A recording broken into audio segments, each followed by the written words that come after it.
भला जब हम मर गए और मिट्टी और हड्डियां हो गए तो क्या फिर उठाए जाएंगे?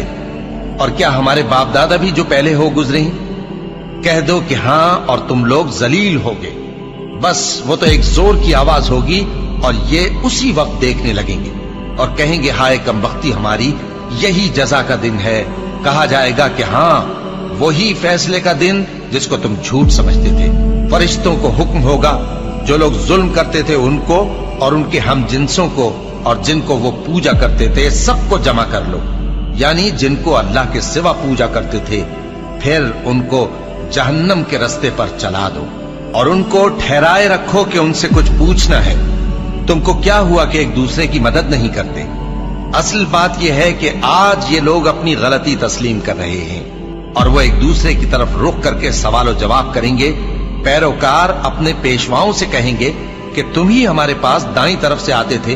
वो कहेंगे नहीं, बल्कि तुम ही ईमान लाने वाले न थे और हमारा तुम पर कुछ जोर न था, बल्कि तुम ही सरकश लोग थे। सो हमारे बारे में हमारे परवरदिगार की बात पूरी हो गई कि अब हम अजाब के मजे चखेंगे। सो हमने तुमको भी गुमराह किया कि हम खुद भी तो गुमराह थे।